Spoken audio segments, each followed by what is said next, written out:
Comme chaque semaine, je vous emmène découvrir les artisans qui font battre le cœur de l'Hexagone et les lieux qui font son prestige.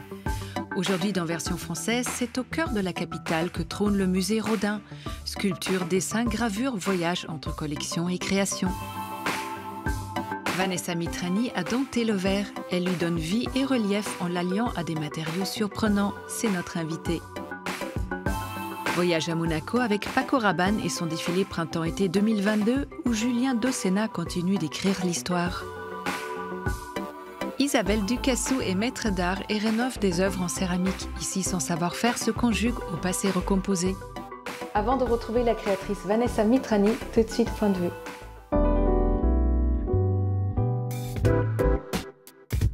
Antonio Cagliari, plus connu sous le nom de Paul Veronese, était un artiste italien considéré comme le maître des couleurs.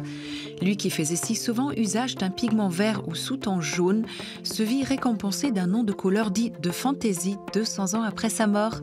En effet, c'est au XVIIIe siècle qu'on nomma un pigment vert Veronese. Il était initialement composé d'arséniate de cuivre, un violent poison. Rassurez-vous, depuis la composition a changé, mais l'hommage et l'univers sont toujours présents. Designer de mode, photographe ou encore artiste, coiffeur et maquilleur, Swinging Africa illustre le travail d'une nouvelle génération de créateurs africains. Des podiums de Lagos au Festival de musique de Casablanca, en passant par les influenceurs d'Accra, l'audace et l'humour sont à l'honneur. Une jeune garde qui a à cœur de faire rayonner la culture d'un continent entier et d'écrire un langage propre. On retrouve dans cet ouvrage une véritable célébration de cette effervescence créative. Inga Sampé s'illustre encore une fois dans le monde du design avec son horloge murale Guichet, éditée en 2010. Légèrement ovale, elle semble subir le passage du temps, faisant peser inexorablement son poids sur ses aiguilles bicolores. Réalisée en céramique moulée, elle est dénuée de chiffres, mais pourvue d'une petite lucarne rayée en guise de 6. C'est d'ailleurs ici que l'on voit passer et repasser son balancier. Une belle manière de voir les minutes s'écouler en version Inga Sampé.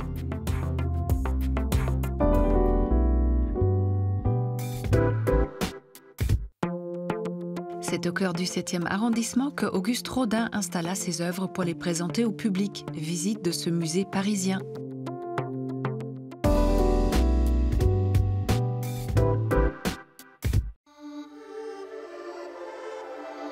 Les œuvres ne sont jamais les mêmes en fonction du soleil, de l'ombre, de l'époque, de la verdure qui est autour. C'est la bonne manière, me semble-t-il, de voir la sculpture. D'autant plus lorsque l'on est au cœur de Paris, à 2 pas des Invalides. C'est dans le 7e arrondissement qu'Auguste Rodin achète un hôtel particulier en 1908 avec une grande idée derrière la tête. C'est son lieu d'exposition, le lieu où il expose à la fois ses propres collections, brûle-parfums asiatiques, œuvres médiévales, œuvres antiques, au milieu desquelles il met ses œuvres. Ce n'est pas le lieu où il travaille, ce n'est pas le lieu où il vit, c'est vraiment le lieu où il peut recevoir les gens. C'est aussi le lieu où il va penser, prévoir son futur musée Rodin. Sa donation à l'État est sous condition que l'État achète le lieu pour le conserver et qu'il y expose l'œuvre de Rodin dans toutes ses dimensions. Cette salle située au rez-de-chaussée du musée a été reconstituée selon des photographies d'époque. Elle évoque la présence de Rodin dans cet hôtel Biron. C'est une pièce qui a une atmosphère tout à fait particulière. La beauté des boiseries, l'atmosphère de la lumière. Et vous savez que la lumière, c'est elle qui fait chanter la sculpture, en vérité. C'est elle qui donne à voir quelque chose qui est à la fois quelque chose du passé, dans lequel Rodin se retrouve. Et en même temps, c'est un décor absolument à la mesure de son œuvre. Œuvre de Rodin qui commença par une polémique lors de l'exposition de l'un de ses bronzes au public en 1877, l'Âge d'airain, considéré comme trop parfait. On a l'impression que la chair et le sang battent sous le bronze. C'est vraiment une œuvre exceptionnelle. Tellement exceptionnelle que lorsqu'elle est exposée, les gens sont absolument troublés. Et un bruit court bientôt dans tout Paris, ça a été moulé sur nature, c'est-à-dire ça a été moulé sur le corps d'un homme. Il va falloir 3 ans pour que Rodin prouve sa bonne foi, grâce à l'appui de ses collègues sculpteurs, eux très officiels et très académiques, qui vont expliquer que non, on a là bien l'œuvre d'un modeleur de génie. Une trentaine d'années plus tard, Rodin va créer une statue à l'exact opposé de l'Âge d'airain, l'homme qui marche, ce qui amène le sculpteur vers une autre considération. Là où il va vraiment être le premier des modernes, c'est la manière dont il va dépasser ce modelage qui est son talent premier, pour pouvoir créer des sujets, des figures qui sont issus d'assemblage, d'agrandissement. Vous voyez qu'ici, il y a un torse. Ce torse, c'est un fragment conçu à la fin des années 70, mais retrouvé par Rodin dans un coin de son atelier en terre, tout abîmé, avec des éléments qui sont tombés. On voit que c'est vraiment un objet qu'il retrouve comme un antique. Et alors, il a aussi, d'un autre côté, une paire de jambes qui a été conçue pour un Saint Jean-Baptiste à la fin des années 70. L'assemblage des deux va donner un nouveau sujet. L'assemblage et l'agrandissement donnent donc à voir des statues monumentales qui se dévoilent surtout dans les 3 hectares de jardin du musée. C'était un des grands enjeux pour Rodin, que cette manière qu'a la sculpture d'investir ou d'habiter l'extérieur et particulièrement le végétal. De son temps, Rodin réalise également des monuments pour l'extérieur, à l'image de celui des bourgeois de Calais qui lui est commandé par le conseil municipal de la ville en 1884. La liberté de l'artiste, c'est de réinterpréter le texte et d'y voir autre chose. Et en fait, ce que Rodin fait de cette commande, c'est toute la palette des émotions humaines qui vont du désespoir au renoncement, à la vaillance. Il y a tout à la fois. Pas assez héroïque pour le conseil municipal de Calais, mais tellement plus humain, tellement plus juste. Commande après commande, statue après statue, Rodin ne s'épuise jamais et crée sans cesse. Mais l'une de ses œuvres va l'occuper toute sa vie durant. La porte de l'enfer, la porte en fait pour Rodin, c'est vraiment son grand œuvre. C'est elle qui fournit, en fin de compte, tous ces sujets qui sont étudiés pour la porte, puis qui ensuite vont être conservés ou pas, mais vont avoir une autre vie, comme des sujets autonomes qui vont être développés, repris, assemblés, agrandis. Bref, elle est une espèce de répertoire de formes extraordinaire dans laquelle il peut piocher pour assembler et donner du relief. Et en même temps, c'est un projet qui n'arrive jamais à aboutir parce qu'il a du mal à trouver la solution finale qui le satisfasse complètement. C'est le premier conservateur du musée Rodin qui décidera dans les années 30 de finaliser ce bronze, perpétuant ainsi l'œuvre de l'artiste.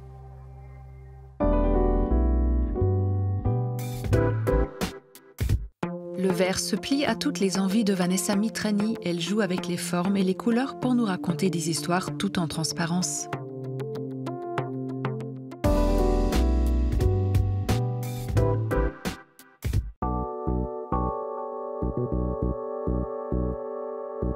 Je dis souvent, je suis tombée dans la marmite du verre et j'en suis jamais sortie.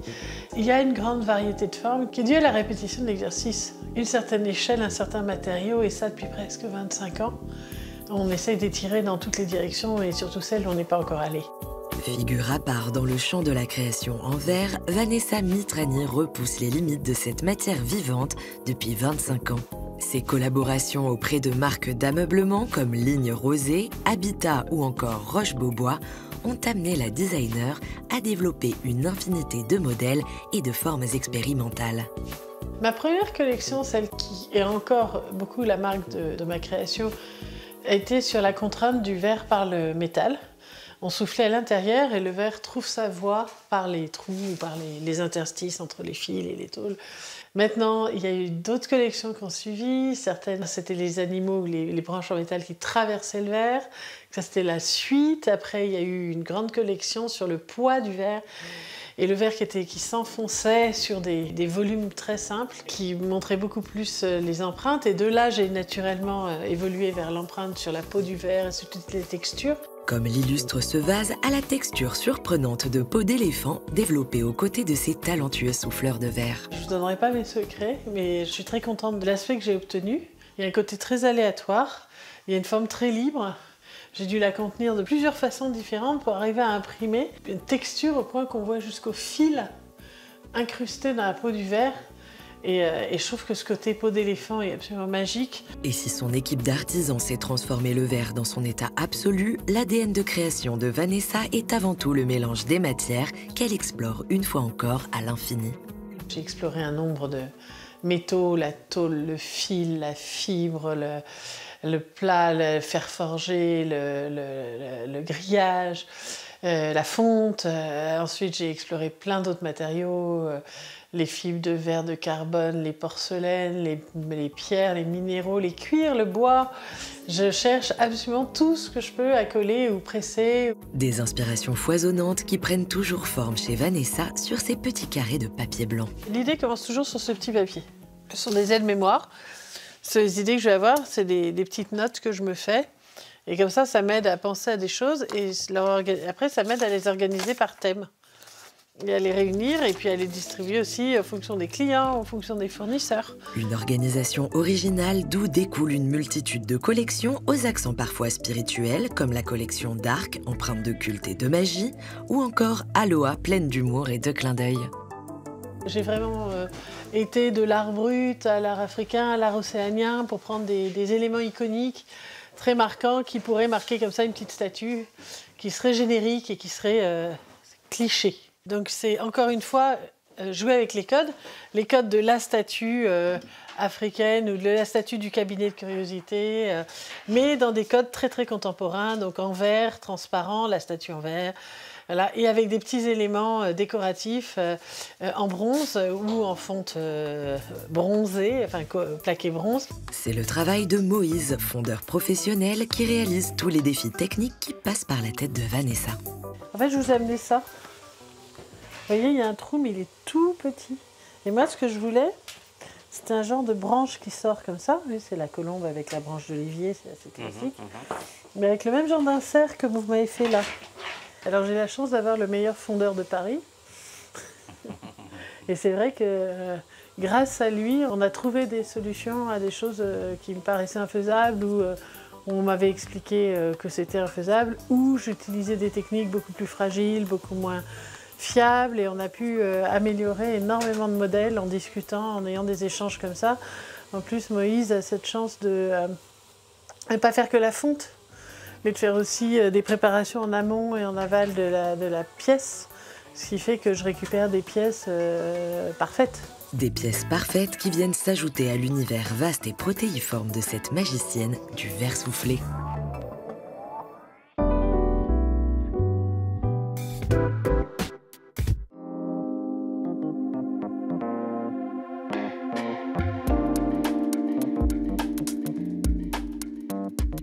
Bonjour Vanessa.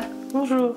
Vanessa, le verre, vous le connaissez depuis longtemps. Vous avez fait les arts décoratifs à Paris et puis vous êtes rentrée dans un atelier et vous avez dit, voilà, cette matière, c'est pour moi. Je suis tombée en amour, un amour qui ne cesse pas. D'ailleurs, ça m'étonne moi-même de ne jamais me lasser. Mais il a fallu aussi l'encouragement d'un de mes mentors, Jean-Claude Maugirard, pour me montrer que je tenais dans les mains quelque chose de vraiment unique. C'est-à-dire que vous avez décidé aussi assez rapidement que ça n'allait pas être vous qui soufflez, vous ne voulez pas être technicienne. Pourquoi? Alors, j'étais aux Arts Déco en section design.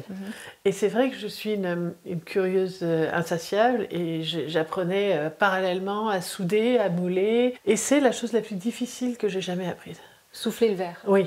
J'ai assez vite compris qu'il ne fallait pas un peu de talent et quelques mois devant soi. Il faut des années de pratique. Et je n'avais pas de vocation à devenir souffleur de verre. Donc j'ai assez vite compris que si mes projets devaient prendre forme, ça ne serait pas dans mes mains. Du coup, vous êtes obligé de collaborer avec des artisans, des souffleurs, des souffleuses de verre. Il faut qu'ils comprennent votre démarche. Forcément, il y a quelque chose qui doit se passer entre vous deux. À l'époque où j'ai commencé, il y avait une vraie dichotomie entre le designer et l'artisan. Et disons que le souffleur de verre avait son nom et vendait sa création. Et moi, n'étant pas souffleur, j'avais une espèce d'illégitimité à créer dans le verre. Mais ça, c'est du passé. Maintenant, ces collaborations sont beaucoup plus courantes. J'ai beaucoup moins de mal à trouver des gens qui mettent leur talent à mon service. Et ce qui est très difficile, c'est de trouver des verriers très talentueux, parce que comme je souffle en dehors des moules, des formes très libres, au contact d'autres matériaux, il faut avoir l'esprit ouvert, mais il faut aussi avoir un sacré talent. Je travaille avec le même souffleur depuis presque 20 ans. Vous avez cette particularité de contraindre le verre à rentrer dans des formes que vous avez construites auparavant. C'est ça. Ça donne forcément des choses imprévisibles. Cette technique existe depuis des centaines, voire des milliers d'années. Ce que j'ai apporté, moi, c'est que mes formes à moi étaient contemporaines. Je me suis dit, il faut que je montre le verre dans sa pureté la plus absolue.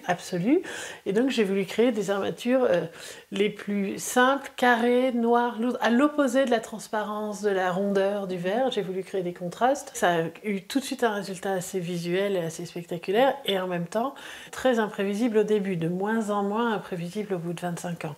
Je commence à savoir à peu près où je vais, mais j'ai toujours des surprises. Au-delà de l'esthétique ou même de la fonctionnalité, quelle est la motivation profonde qui vous pousse toujours à aller plus loin? Je me dis, je ne veux pas juste devenir une entreprise comme une autre qui se contente des produits qui marchent et qui s'arrête là.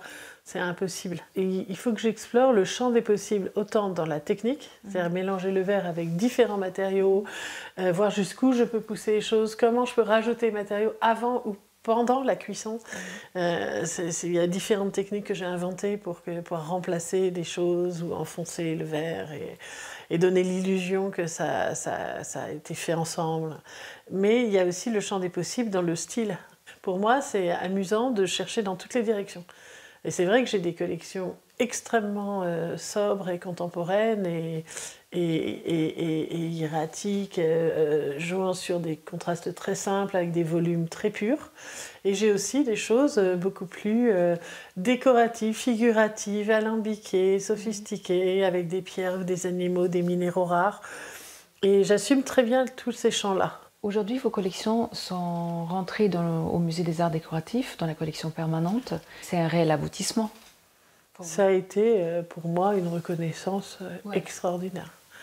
Surtout avec ce syndrome de l'imposteur, puisque je ne suis pas souffleur. Ça a été une double reconnaissance. Ça a été le fait que j'avais une légitimité dans le verre soufflé et que mon travail avait une certaine valeur aux yeux de spécialistes. Et oui, ça m'a beaucoup, beaucoup touchée. Merci beaucoup, Vanessa. Mais je vous en prie.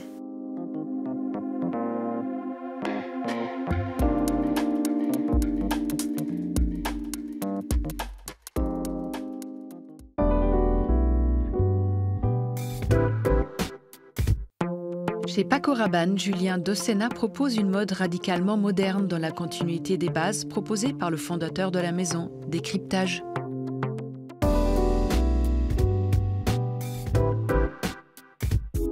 Quand on cherche le croisement entre l'art, la mode, le design et l'architecture, on pense forcément à Paco Rabanne. Née dans les années 60, la marque est synonyme d'une certaine radicalité. Dans les matières comme dans les formes. Une quête de modernité que son directeur artistique Julien Dossena continue d'explorer. Pour le printemps-été 2022, il installe son podium à Monaco, à même les 24 000 tuiles d'une œuvre baptisée Hexagrace, signée Victor Vasarely. Dans les années 60 et 70, l'artiste pionnier du mouvement Op Art partage avec Paco Rabanne une obsession pour l'art géométrique et les effets d'optique. Ces œuvres sont reproduites telles quelles dans la collection, en imprimé ou en broderie. Leur forme rappelle les premières créations de Paco Rabanne, les fameuses robes en rhodoïde et en métal qui l'ont rendu célèbre. Le créateur lui-même disait ne pas se considérer comme un couturier, mais comme un artisan de la matière. Il travaillait le papier, l'aluminium et même l'or, comme sur cette robe mythique portée par Françoise Hardy. Alors, comment s'appuyer sur cet héritage pour le faire perdurer sans tomber dans l'imitation ? Dès sa nomination en 2013, Julien Dossena prend le parti d'une modernité tout aussi radicale, mais adaptée aux questionnements de notre époque. Ses vêtements parlent de dynamisme, de liberté et d'expérimentation. Ici, il s'inspire des années 70 pour leur allure bohème et leur artisanat. Il travaille le crochet et le macramé, un parti pris du geste qui, aujourd'hui, résonne presque aussi fort que celui du métal il y a 50 ans. Il tisse des fleurs dans de la cotte de maille, joue sur les illusions d'optique et sur des tissus adaptés à la vie active. Il modernise ainsi les codes du passé pour leur donner une allure contemporaine. Là où Paco Rabanne pensait sa mode comme un manifeste de conception, parfois au détriment du confort et de la mobilité, Julien Dossena voit les formes et les matières comme des alliés du corps. Les tissus sont extensibles, les coupes respirent, les silhouettes sont sophistiquées, mais se décomposent facilement. C'est là toute la force de ces collections, où la notion d'habillement est presque plus présente que celle d'habit. Elles parlent de style, mais aussi de mouvement, se nourrissent d'art et de design, comme de vie quotidienne. Si son esthétique semble au premier abord difficile d'accès, elle laisse en vérité une marge d'appropriation assez vaste. Bien sûr, chacune est libre de s'identifier ou non, et c'est justement l'un des rôles clés de la mode aujourd'hui. Quand elle propose des pistes plutôt que d'imposer un chemin, elle n'en est que plus nécessaire et autrement plus généreuse.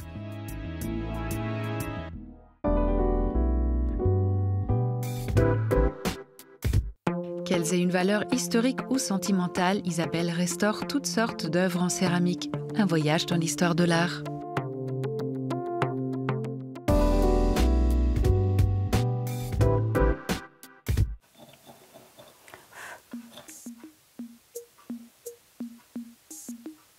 C'est très plaisant la céramique parce que c'est à la fois très populaire, ça peut être très raffiné. J'aime aussi ce côté que n'importe qui a de la céramique, c'est pas élitiste. La céramique, on en a tous. C'est souvent des objets qui sont très chargés affectivement. Il y a vraiment les objets œuvres d'art, mais il y a aussi les objets patrimoine familial, et ça me plaît beaucoup. Fascinée par l'art, l'archéologie et la biologie, c'est au détour de ses études qu'Isabelle Ducassou découvre la restauration de céramique. Le coup de foudre est immédiat pour cette discipline qui regroupe tout ce qu'elle affectionne. Et c'est en 1999 qu'elle crée son atelier bordelais. Particuliers, commissaires priseurs ou encore conservateurs du patrimoine français de la région poussent la porte de son atelier pour lui confier toutes sortes de pièces et œuvres d'art. Pour chacune d'entre elles, Isabelle effectue la même gestuelle. Ce qui diffère, c'est le type de restauration. Est-ce qu'on se limite à une conservation curative? C'est-à-dire que quelque part, on stabilise l'objet, on le sauve, mais on ne cherche pas plus loin. Et d'autres fois, on va aller dans des interventions très illusionnistes. On parle d'ailleurs de restauration illusionniste, où on va chercher à faire, entre guillemets, comme si l'œuvre n'était pas cassée. Quelle que soit l'intervention qu'elle fera, Isabelle respecte l'histoire de l'objet qu'elle a entre les mains pour lui donner une seconde vie. Dans nos cultures, le restaurateur, il s'efface finalement par rapport, il se fond dans... Il essaye de comprendre comment l'objet a été fabriqué et comment l'objet a été décoré. Donc des fois, on peut avoir des recherches de décor, on peut avoir des recherches de forme, parce que je sais pas, une théière auquel il manque une anse par exemple, si elle manque cette anse, je ne fais pas n'importe quelle anse pour le plaisir de faire qu'il y avait une anse. Donc on essaye d'être au plus près de l'objet. C'est particulièrement vrai quand on travaille pour les musées. En fonction de l'ampleur des dégâts, Isabelle fait des prises d'empreintes puis des moules pour combler les trous. Une fois sa préparation sèche, elle dégrossit et ponce afin d'avoir un comblement le plus lisse et précis possible avant de passer à la couleur. Je décompose en quelque sorte les couleurs que je vois, et de façon à pouvoir faire en glacis successif la retouche ponctuelle sur ces éclats-là. Lorsqu'il s'agit d'éléments à recoller, plusieurs options s'offrent à elle, tout en respectant la règle d'or du restaurateur. Toute intervention doit être démontable sans nuire à l'objet. Si je mets une colle qui est trop fluide, elle va être bue par l'objet et donc les morceaux ne vont pas pouvoir être recollés. Donc là, on fait ce qu'on appelle un collage par contact, qu'on connaît assez bien. Donc on dépose de la colle, on rapproche les morceaux et on maintient le collage avec des petits scotch et on attend que ça sèche. Et le collage par infiltration s'adresse plutôt à des objets non poreux, comme sont les porcelaines ou les grès. Et à ce moment-là, c'est ce qui permet un collage très fin. On remonte entièrement l'objet à blanc et on infiltre dans les cassures de la colle. Sollicité par le château de Montal, dans le Lot, un travail de titan attend Isabelle. Restaurer 143 carreaux de terre cuite qui se trouvaient dans la cuisine du château. Altérée par le temps, elle doit minutieusement les nettoyer et les restaurer un par un. tout en faisant bien attention à l'ordre de pose des carreaux. Évidemment, chaque carreau a une place. Quand j'ai fait la dépose, avant de faire la dépose, j'ai numéroté, j'ai fait une espèce de code. Alors D pour panneau de droite, F pour panneau du fond, G pour panneau de gauche. Et donc, ils ont tous un numéro. Donc, ce qui est super important, c'est de ne pas perdre ces numéros. Donc, je fais des prises photographiques. Donc, j'essaye de prendre vraiment toutes les étapes au fur et à mesure que je les déballe pour être sûre d'avoir tous les éléments. Restauration de pièces du patrimoine français ou de pièces familiales, chacune a son vécu et sa propre histoire qu'Isabelle respecte et ravive depuis plus de 20 ans déjà.